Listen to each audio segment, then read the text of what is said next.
But let's talk with our guest of honor here, Wendy. And so Wendy is a business coach, and she's going to explain to us. First off, Wendy, I know you kind of explained how you got into it. What attracts you to helping people with business and coaching them, and kind of guide us into how somebody would get a hold of you and what they deal with? Sure. So you can get a hold of me by going to my website, which is www.coachingbywendy.com. Under services, there is a free assessment. And once you fill that out, you get a link to schedule a time on my calendar. But how I got into it, was that your question?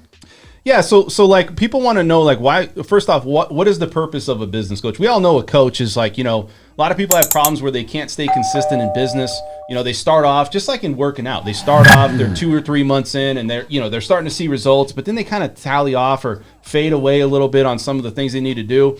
And I'm not saying you hold them accountable, but I'm saying, why would somebody need a coach? Because I'm sure that's part of it. Well, you get the results, but she's not going to somebody that's going to be babysitting these people, right? Well, let me back up for a second. So a lot of people have a misconception regarding coaching because it's not currently a regulated industry. So 95% of the people out there calling themselves coaches printed a business card.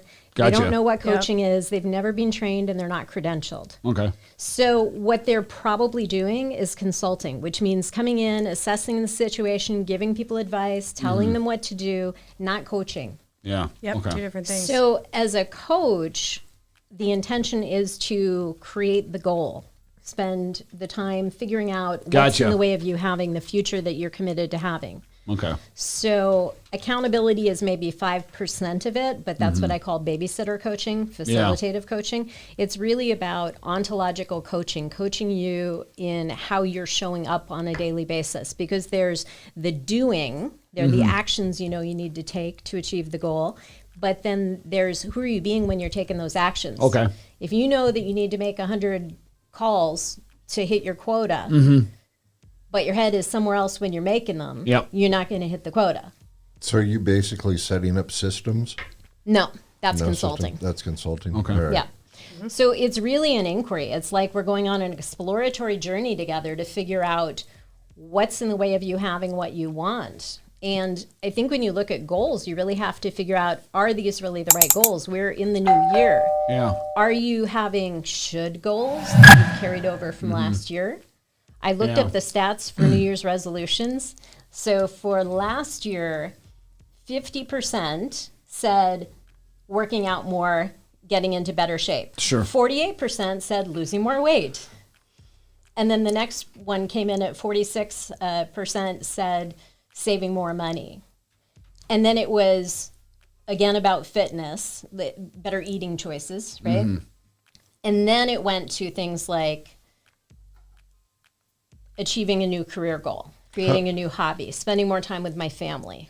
How many of those people do you see or do you find falling off of the bandwagon? Because I've only been working out at the gym for 20 years, and come January 2nd, there's always 20 to 50% more people, and by March, you're right back to the same people that we've... First 2 weeks of the year, I don't go to the gym. Yeah, and then because it drops. Because you have to change your lifestyle. Yep. Yeah. So I don't go to the gym because it's full of wannabes. So, well, not at 3:30 not at 4 in the morning. Yeah. But still, you still get a lot of people in. Yeah. And so my question is this, is how many of those people stick with it?